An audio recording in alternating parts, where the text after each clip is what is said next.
네, 안녕하세요. 동국대학교 파라미타 칼리지에서 글쓰기 교육하고 있는 지현배입니다.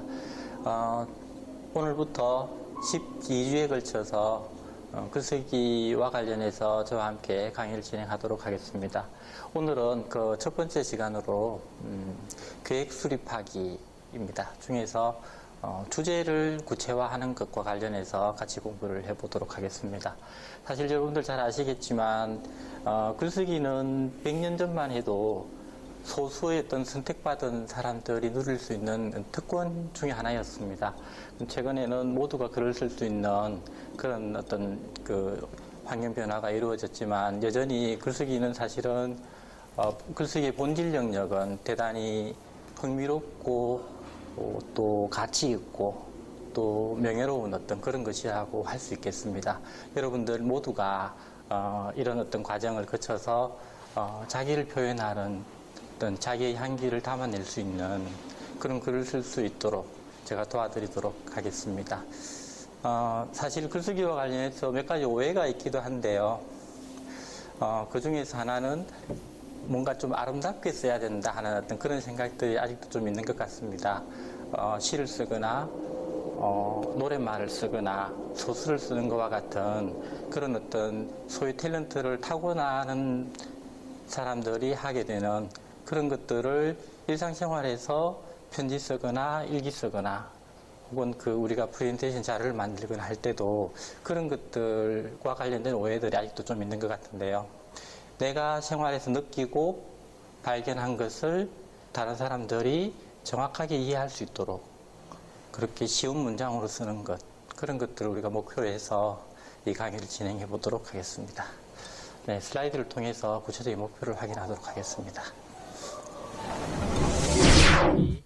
첫 번째, 주제 구체화와 관련해서 공부해 보도록 하겠습니다. 학습 목표가 첫 번째, 계획하기의 필요성과 주제문의 역할을 이해한다. 그리고 두 번째는 핵심 내용이 드러나게 주제문을 작성할 수 있다 하는 것이네요. 계획하기가 왜 필요한지를 이해하고 그리고 실제로 글 전체의 핵심을 담아 포함하는 주제문을 작성할 수 있다 하는 것이 학습 목표라고 할 수 있겠습니다. 글쓰기의 과정을 실제로 원고를 쓰는 작업을 기준으로 해서 그 앞단계와 뒷단계 이렇게 나누어 볼 수 있는데요. 그래서 원고를 직접 집필하는 어떤 그 과정 전에 해야 될 것들이 준비하는 과정, 계획 단계에서 하는 것들을 계획하기 이렇게 얘기할 수 있겠고, 일단 초고가 완성된 다음에 그것을 점검하고 다듬는 어떤 퇴고의 단계 이렇게 볼 수가 있겠는데요.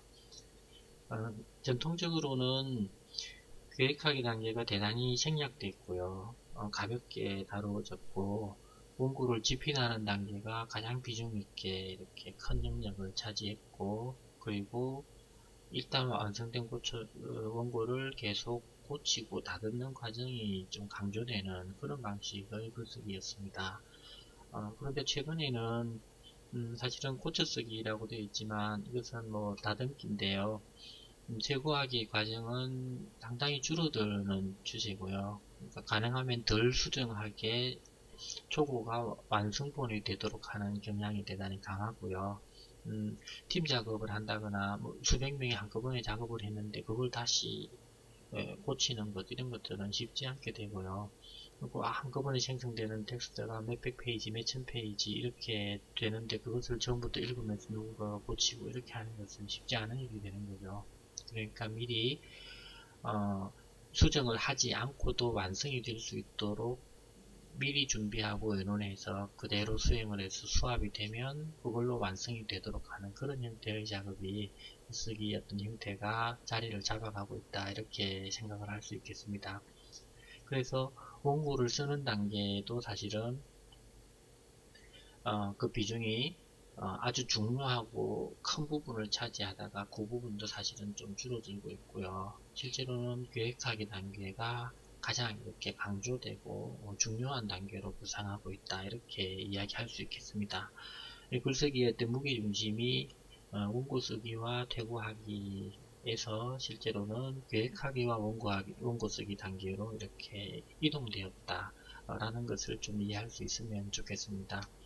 우리가 그동안에 이제 초등학교, 중학교 때 글쓰기 어떤 연습 과정에서 경험했던 것은 대체로 아마도 전통적인 방법, 그러니까 계획하기가 대단히 좀 비중이 적고 원고 쓰기 부분이 대단히 거의 대부분을 차지하고, 그리고 고쳐쓰기가 일부를 차지하는 그런 형식의 어떤 글쓰기 연습이 이루어졌을 텐데요.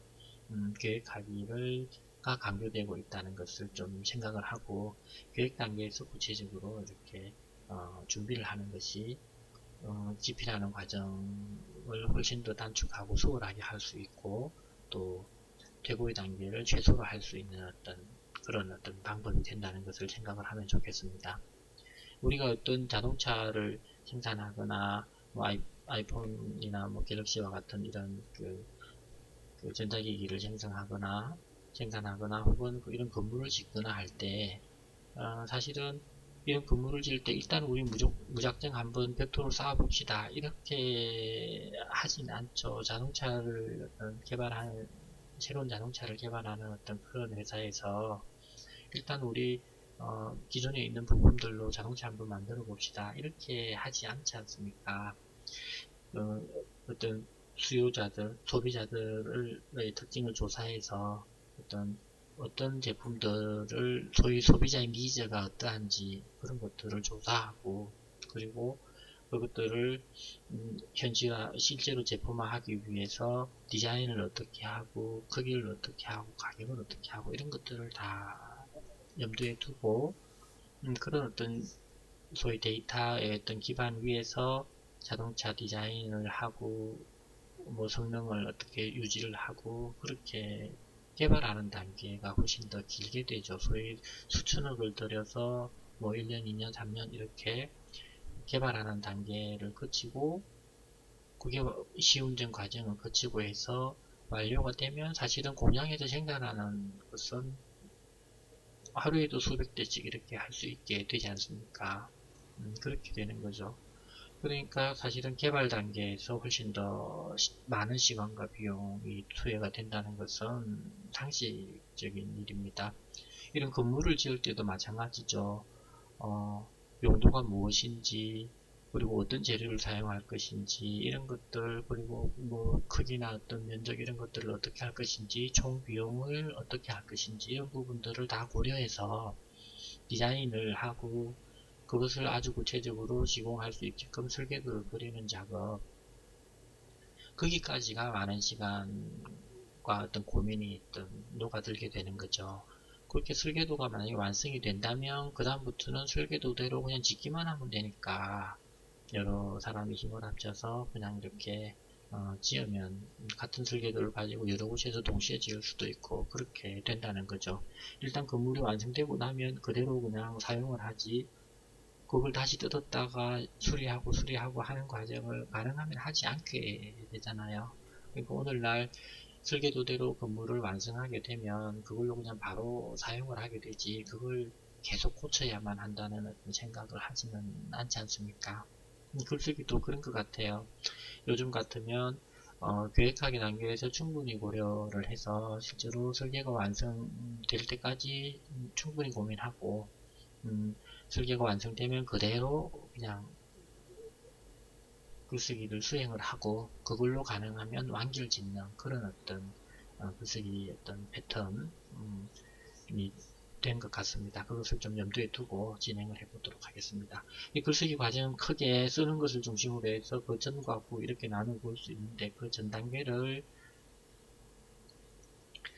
계획 수립, 내용 생성, 계획 작성 이렇게 나누어 볼 수 있겠다. 그 계획 작성이 설계도를 완성하는 단계가 되니까요. 쓰기 직전에 어떤 글 전체의 모습이 만들어지는 것이 될 테고요. 계획 수립과 내용 생성 부분이 그 이전 단계에 이루어질 수 있겠다는 겁니다. 글쓰기의 어떤 과정은 글을 잘 쓰는 사람들이 공통적으로 취하는 어떤 전략이다라고 이해할 수가 있겠습니다. 글의 내용을 구성하는 어떤 핵심 요소들이 주제죠. 그래서 우리가 중학교 때까지 가졌던 습관은 사실은 주제만 생각하고 그냥 그걸 썼죠. 시험 답안 적을 때 대학생들의 어떤 주요 고민에 대해서 쓰시오 이렇게 한다면 대학생들의 고민이 무엇인지를 그냥 이렇게 쓰면 그런 것이 습관화되어 있죠. 뭐 대한민국의 헌법의 특징에 대해서 쓰라 이렇게 하면 대한민국 헌법의 특징에 대해서 그냥 주제만 가지고 이렇게 쓰는 것이 습관이 되어 있는 것 같습니다. 어쨌든 그 주제가 가장 중요한 내용이 되는 거죠. 그와 함께 집필 의도, 이 글을 쓰는 목적이 무엇인가 라는 것,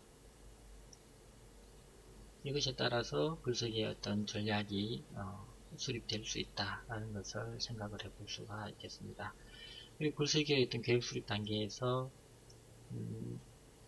목적과 그리고 독자를 함께 고려해서 주제를 정하는 것, 이렇게 해야겠다는 거죠. 그동안에 습관적으로 이제 주제만 가지고 이렇게 글 쓰던 습관을 어떤 목적으로 쓰는지, 누가 이 글을 읽을 것인지에 따라서 맞춤형으로 할 수 있는 그런 어떤 생각을 할 필요가 있겠다. 그런 노하우를 좀 습득을 해야겠다는 거죠. 그래서 주제와 목적, 독자에 따라서 글의 내용이나 완성된 글의 어떤 성격이나 글의 진술 형태 같은 것들이 특화될 수밖에 없지 않습니까? 독자가 달라지고 우선은 목적이 달라지게 된다면 이게 같이 여행을 간다고 했을 때도 누구가 가는가에 따라서 그리고 어디로 가는가 뭐 힐링 여행인가 뭐 단체 여행인가 이런 거에 따라서 어떤 여행지가 달라지고 어떤 짐 뿌리는 내용들이 달라지고 그렇게 되는 게 당연하지 않습니까? 그러니까 글을 쓸 때 계획 단계에서 주제와 목적, 독자를 함께 고려하는 그런 어떤 전략을 취하는 것이 좋겠다. 결국 이것을 다르게 표현하면 주제, 목적, 독자의 맞춤형으로 쓰게 한다면 결국은 무엇에 대해서 쓸까, 무엇을 위해서 쓸까, 누구를 위해서 쓸까, 이 세 가지를 고려해야 된다는 말로 바꾸어서 이야기를 할 수가 있겠습니다. 그래서 주제문은 글 전체의 어떤 핵심 내용이죠. 이게 한 문단이든 혹은 뭐 10문단이든 혹은 한 권이든 상관없이 글 전체의 핵심어를 포함하여 한 개의 문장으로 나타낸 것이 곧 주제문이잖아요. 그러니까 글의 주제를 담고 있는 문장이 주제문이 되는 거니까 이 글의 주제문은 결국 글의 핵심 내용을 담고 있게 되는데 이 글을 쓰는 어떤 목적과 독자의 특성이 함께 고려되어서 주제문이 작성되게 된다. 이것을 좀 생각을 할 필요가 있겠습니다. 핵심 내용이 무엇인가를 가지고 그냥 주제문을 만드는 것보다는 가능하면 이거를 어떤 목적으로 쓰며 이거를 읽은 사람이 어떤 특징을 갖고 있는가를 함께 고려해서 주제문을 결정하는 그런 어떤 절차를 갖는 것이 최근의 어떤 트렌드를 익히는 그런 것이라고 할 수 있겠다. 고수들의 어떤 글쓰기 전략이라고 할 수 있겠다는 말씀입니다. 같은 주제이지만 내용이 똑같지만 목적이나 독자가 달라지면 사실은 이제 진술의 방식 같은 것들이 달라질 수밖에 없다는 거죠. 아주 좋은 예는 아니지만 라이언 일병 구하기라는 영화가 있었지 않습니까? 그 앞부분에 보면 전투 장면이 이렇게 아주 스케일 크게 이렇게 이루어지고 나서 한 어머니에게로 어머니가 창밖을 이렇게 바라보고 있는데 저쪽에서 군용 집차가 이렇게 오는 모습을 보고 어머니가 크게 좌절하는 그런 장면들이 아주 인상 깊게 볼 수 있게 되는데요. 거기서 이제 그 어머니의 아들이 전투에서 전사를 했다는 소식을 전하는 어떤 그런 내용이 영화에 나오게 됩니다. 그 영화의 내용을 가지고 여기에 지금 연습 글감으로 삼았는데요. 전투에 나갔던 군인이 어떤 전사한 사실에 대한 것이 주제가 되겠죠. 그런데 이것을 군인들이 지휘관에게 보고하는 목적으로 글을 쓴다면 우리식으로 한다면 충성 이렇게 하고는 몇월 며칠 어디에서 어떤 상황에서 전투가 이루어졌고 그래서 우리는 어떤 무기를 사용해서 어떤 전략으로 이렇게 전투에 임했고 그래서 거기에서 사실은 우리 쪽의 피해는 어땠고 적군에게 타격은 어떤 것을 이렇게 어떻게 입히게 됐다고 그런 내용들로 이렇게 지휘관에게 보고를 하게 되겠죠.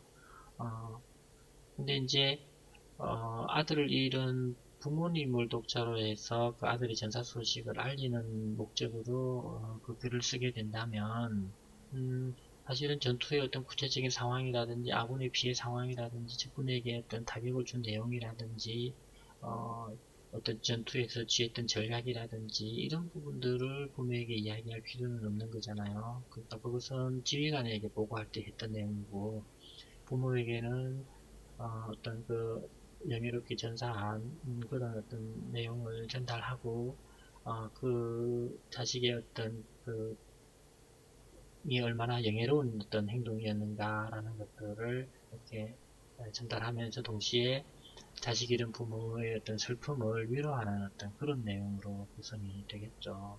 그러니까 똑같은 주제이지만 어떤 전달하는 그것이 보고하는 목적일지 어떤 위로하는 목적일지에 따라서 그리고 그것이 지휘관인지 어떤 부모님인지에 따라서 그 완성된 어떤 문구는 전혀 다르게 되지 않겠습니까? 그렇다는 거죠. 그래서 한 개 버전으로 지휘관에게 보고했던 버전을 그대로 부모에게 통지한다. 이런 것은 사실은 상식적으로 이해하기 어려운 일이죠. 똑같은 사실을 이야기하고 있지만 목적이나 독자에 따라서 그 버전이 분명히 달라진다는 것을 이렇게 확인할 수가 있겠습니다. 우리가 자기소개서를 써서 여러 기업에 이렇게 지원을 할 때도 한 가지 자기소개서를 가지고 여기저기 낼 수 있는 그런 어떤 맞춤형 그런 자기소개서를 상상하기는 쉽지 않죠. 그 회사마다 어떤 문화가 다르고 풍토가 다르고 일하는 분야가 다르고 하기 때문에 각 회사마다 그 회사에 적합한 형태의 어떤 자기소개서를 작성을 하는 것이 당연하겠죠. 그런 것처럼 그 어떤 글을 쓸 때 주제가 같더라도 목적이나 독자가 달라지면 텍스트의 내용이 전혀 다르게 소개되게 된다는 것을 이해하면 되겠습니다.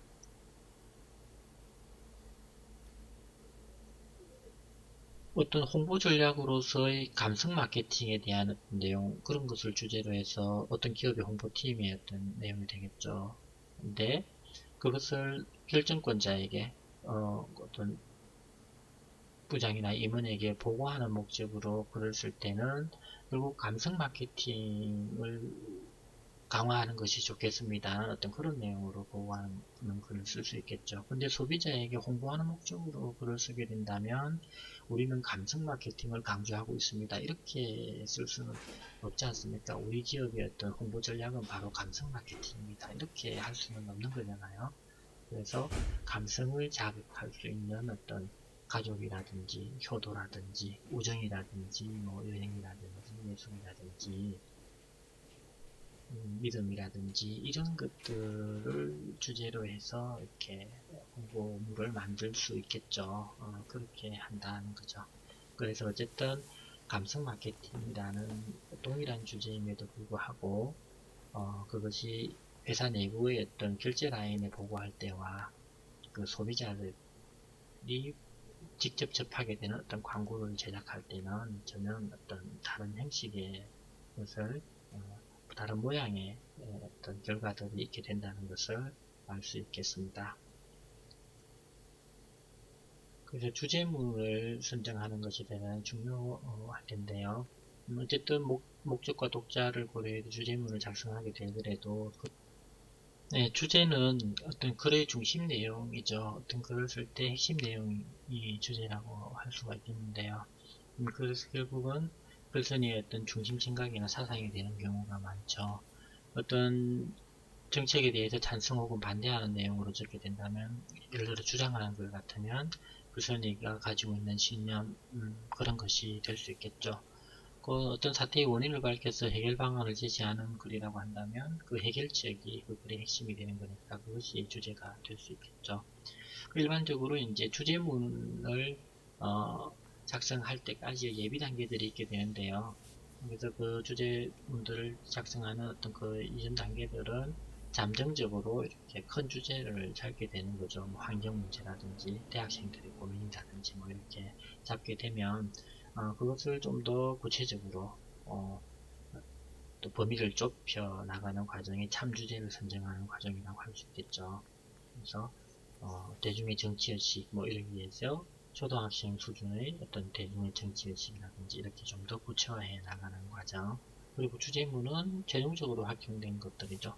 참 주제를 한 개의 문장으로 완성한 것이 주제문인데요. 우리나라 대중의 정치의식은 초등학생 정신연령의 수준에 불과하다. 뭐 이렇게 아주 구체적으로 주제문을 정하게 되는 것이 이렇게 어떤 주제문을 정하게 되는 과정은 이렇게 아주 구체적으로 이렇게 명시적으로 한 개의 문장으로 나타내는 것이라고 할 수 있겠다. 것이고요. 그래서 주제문은 평서형 문장의 형식으로 작성하게 된다는 겁니다. 의문문이나 감탄문, 뭐 명령문 이런 형식으로 주제문을 작성하지 않는다는 것을 기억할 필요가 있겠습니다. 평서문으로 쓸 때도 글 쓰는 사람만 아는 어떤 비유적인 표현 이런 것들을 피하도록 해야겠다는 거죠. 누구나 알아볼 수 있는 명시적인 어떤 표현을 쓰는 것이 좋겠다. 개요를 내가 작성을 하고 다른 사람이 이 개요대로 글을 쓴다 이런 어떤 생각으로 주제문을 작성을 하면 좋을 것 같습니다. 그래서 주제를 정할 때 고려해야 될 점들을 보면 주제는 나의 생각을 담아서 내가 쓸 수 있는 것으로 정하는 것이 중요하겠죠. 그래서 글 쓰는 사람의 어떤 의도나 목적이 독자에게 잘 전달될 수 있도록 하기 위해서는 내가 중심이 되어서 내 생각을 담고 그리고 나의 힘으로 쓸 수 있는 어떤 범위나 영역 이런 것들을 결정을 해야겠다. 그래서 주제를 정할 때 고려해야 될 점이 첫 번째 내 생각을 담고 있는가 그리고 내가 쓸 수 있는가 그리고 이게 너무 일반적이지 않고 상식을 넘어서는 어떤 그런 참신한 내용이 있는가 그리고 독자가 이거를 읽었을 때 도움을 받았구나 이런 반응을 보일 수 있는가 그리고 공동체의 어떤 선에 부합하는가 이런 것이 주제를 정할 때 고려해야 될 어떤 내용이라고 할 수 있겠습니다. 최근에 어떤 사회 현상들, 사람들의 어떤 관심 분야, 이슈 이런 것들을 토대로 구성한 주제군들이라고 할 수가 있겠습니다. 대학의 역할, 환경과 미래, 공유와 공감, 공동사회 뭐 이런 것들이 예가 될 수 있겠네요. 이런 주제들을 한번 이들 중에서 이것은 내가 쓸 수 있겠다 이런 것들을 한번 선택해 볼 수 있겠네요. 대학의 역할에 대해서 취업의 수단이 아니라 공부하는 곳이 되어야 한다 뭐 이렇게 했다면 그리고 어떤 내가 하는 주장이 겨울에 학교 강의실은 따뜻해야 한다 뭐 이렇게 주장하고 그 근거가 추우면 수업에 집중할 수 없기 때문이다 만약에 뭐 이렇게 했다면 이런 것들을 좀 더 주제문으로 좀 다듬어 보는 어떤 그런 연습 기회가 되겠네요. 대학의 역할은 대학은 취업의 수단이 아니라 학문을 익히는 곳이어야 한다. 이렇게 명시적으로 완성된 형태의 문장으로 표시하는 것이 좋겠다는 거죠. 주제문은 대학은 취업의 수단이 아니라 학문을 익히는 곳이어야 한다. 뭐 이렇게 구체적으로 명시적으로 한 개의 문장으로 만들어내는 것이 주제문의 어떤 기본 형태이다 라는 것을 확인할 수 있겠습니다. 겨울에는 학교 강의실은 겨울에 학교 강의실은 따뜻해야 된다 이렇게 하는 것보다 겨울에는 학교 강의실이 따뜻해야 한다 이렇게 조금 더 명시적으로 의미가 분명하도록 주제문을 작성하는 것이 좋겠다. 왜냐하면 강의실이 추우면 집중할 수 없기 때문이다. 이렇게 주장과 근거가 주장과 근거가 구체적으로 드러나도록 이렇게 작성하는 것이 좋겠다. 주제문의 형식과 관련해서 보면 구체적인 문장으로 쓰고 평서문의 형식을 취하도록 한다는 것을 아까도 이야기를 했습니다. 확인을 하도록 합니다. 여행을 가게 해달라고 부모님께 허락을 구하는 편지, 그리고 여친과 혹은 남친과 여행을 가게 됐다고 친구에게 자랑하는 어떤 편지를 쓴다고 했을 때 그 내용들이 어떻게 구성이 될까를 예시로 보여주고 있는 내용들인데요. 뭐뭐 하게 되었습니다. 너 그 친구 알지? 우리 학교 킹카 뭐 이런 형태로 구성이 될 수 있겠죠. 내용이. 주말 여행에 대해서 부모님께 허락을 구하는 편지, 아까 그 내용을 가지고 문장을 만든다면 이렇게 할 수 있을 것 같아요. 이번 주말에 저랑 친구랑 여행 계획을 세웠습니다. 저에 대해서 생각할 시간을 갖고 싶어서 떠나는 여행입니다. 친구는 누구고요? 어디에서 자고 그 숙소 연락처는 이렇습니다. 좋은 추억 알 수 있도록 허락해 주시면 감사하겠습니다. 이렇게 한 거죠. 주말 여행에 대해서 부모님을 독자로 해서 허락을 구하는 어떤 그런 목적으로 쓰는 편지이고요. 아래쪽은 주말 여행에 대해서 친구에게 자랑하는 어떤 목적으로 쓰는 편지가 되겠습니다. 여행 가기로 했다, 1박 2일로 간다, 뭐 이렇게 자랑하는 내용이죠. 다녀와서 보자, 페이스북에 사진 많이 올릴게, 이런 내용들이 들 수 있겠죠. 계획 단계에서 글의 어떤 목적, 독자, 그리고 주제를 구체화하면 어떤 글의 가치, 퀄리티를, 완성도를 좀 높일 수 있고, 무엇보다도 글 쓰는 과정에서 고민을 좀 이렇게 복잡한 성가신 일들이 훨씬 줄어들 수 있다는 것을 이야기하겠습니다. 무엇보다도 완성된 글을 다시 고치고 다듬어야 하는 그런 수고로움을 훨씬 더 줄일 수 있다는 것을 이야기할 수 있겠습니다. 다음은 대학생들이 원하는 주제를 자유롭게 정해서 그 중심 문장을 적은 것들입니다. 다음의 순서에 따라서 학우들이 글쓰기에 도움을 줄 수 있는 방법을 한번 제안해 볼까요? 기술하는 내용이나 방법의 적절성에 대해서 토론하고 완성도를 높이기 위한 아이디어를 제시하고, 그리고 결합하거나 논구를 보완하거나 하는 어떤 방식들을 연구하고요. 그리고 그 내용이 독자가 잘 이해할 수 있는, 어렵지 않게 이해할 수 있는 어떤 수준의 것인지를 다시 점검해보는 그런 어떤 과정을 거쳐서 이것을 한번 완성도를 높일 수 있는 방법을 제안해보자 하는 것입니다. 다음 중에서 관심 있는 주제를 한두 개 골라서 발상 모으기를 하고, 그리고 주제문을 구체적으로 한번 작성해 보죠. 평소에 자기가 관심 있는 분야의 것들을 하는 것이 좋겠죠. 또 환경과 미래, 환경 문제에 대해서 관심이 많다면 환경과 미래라고 이렇게 가주제를 잡고 그와 관련된 여러 가지 이제 아이디어들을 이렇게 모아보고, 그래서 최종적으로 내가 쓰고자 하는 분야로 주제를 아주 범위를 좁혀서 주제문을 하나 작성하는 형식으로 진행을 할 수 있겠죠.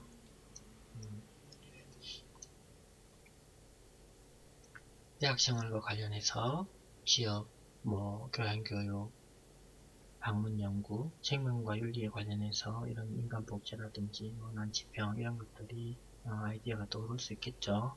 근데 이것을 주제문으로 구체화해서 나타내 보면 대학은 취업의 도구가 아니라 학문 연구의 장이다. 이렇게 주제문을 완성하게 되면 이런 주제문을 구체화하는 글쓰기를 할 수 있게 되겠죠. 그리고 낙태 문제와 관련해서 산모와 어떤 태아의 건강을 고려해서 허용되어야 한다라는 주장을 할 수도 있겠고, 무조건적인 낙태는 절대로 허용해서는 안 된다는 어떤 주장을 할 수도 있겠죠. 이렇게 자신의 주장이 구체화된다면 글쓰기를 할 수 있는 어떤 기본 조건이 충족되었다. 이렇게 이야기를 할 수 있겠습니다. 계획 수립하기 단계에서 우리가 주제 구체화와 관련을 중점적으로 봤는데요. 점검하는 어떤 문제들입니다. 다음 중 환경 개선을 위한 환경지킴이 제도 마련의 필요성, 이러한 주제에 대해서 주제문을 정한다면 어떤 것이 될 수 있을까? 핵심 내용을 담고 있고 평소형 문장이 되도록 하는 거겠죠. 그러니까 환경을 개선하기 위해서 환경지킴이가 되어야 한다. 이렇게 할 수 있겠죠. 청유행이나 명령행이나 의문행이나 이런 것들은 주제문으로도 적합하지 않은 형태다. 그죠? 다음 중에서 대학생 글쓰기의 효과란 어떤 가주제, 넓은 주제에 대해서 참주제가 될 만한 주제문으로 가장 적합한 것을 골라보자. 대학생 글쓰기의 효과를 구체화한다면 어떤 주제문으로 만들 수 있을까? 글쓰기를 통해서 자신의 일상을 반성할 수 있다. 이렇게 내용이 구체적으로 명시화된 이런 평소의 문장들이 주제문이 될 수 있겠죠. 여러가지 효과, 발생할 필요가 있다, 여러가지가 있다, 이런 것들은 명시적이거나 구체적이지 않기 때문에 주제문으로서 좀 어려울 수 있다. 이렇게 정해놓으면 그걸 어떤 방향으로 써야 될지가 아주 구체화되지 않기 때문에 쓰는 과정에서 또 어려움을 겪고 결국은 주제문을 보완하는 과정을 거쳐야 된다는 것을 생각해 볼 수 있겠습니다. 아래의 글감으로 글을 쓰려고 할 때 이 글감 모두를 잘 반영하는 주제문은 어떤 것이 될 수 있을까요? 현대인들이 독서를 잘하지 않는데 독서 습관이 필요하다. 상상력을 위해서도 물질 만능을 피하기 위해서도 독서가 필요하다는 이런 내용을 주제문에 담아낸다면 현대인들이 가진 여러 문제점들을 해결하기 위해서 독서가 필요하다. 이렇게 할 수 있습니다. 아래의 어떤 개요를 대표하는 주제문으로 가장 적절한 것을 보기 위해서 골라보자. 중심문장 4개가 나와 있는데요. 중심문장 4개를 꿰어서 이것 전체를 대표할 수 있는 핵심물을 포함하는 하나의 문장이 어떤 게 될 수 있을까라는 내용이죠. 건강을 위해서 흡연에 대한 규제가 더 강화되어야 한다. 이런 형태로 주제문을 명시적으로, 구체적으로 평소형 문장으로 기술하는 것이 적절한 방법이다 라는 것을 확인할 수 있겠습니다. 아래의 계율을 대표하는 주제문으로 가장 적절한 것은 어떤 것이 있을까요? 철도 사건이 문제가 되고 있다. CCTV가 없는 곳에서 사고가 잦다. 순찰을 정기적으로 하지 않는다. 방범 시스템을 개선해야 된다. 이렇게 4개 문단의 중심 문장들이 구성이 되어 있는데요. 이것 전체를 대표할 수 있는 주제문은 무엇이 될 수 있을까요? 주장하는 내용이죠. 처방을 제시하고 있는 부분들입니다. 원인을 찾아서 처방을 제시하고 있는 부분에서 는 처방이 핵심 내용이 되니까 방범 시스템을 개선해야 된다는 것이 들어가야겠죠. 철도 사건을 줄이기 위해서 방범 시스템을 개선하는 것이 필요하다. 이것이 주제문이 될 수가 있겠습니다. 네, 수고하셨습니다.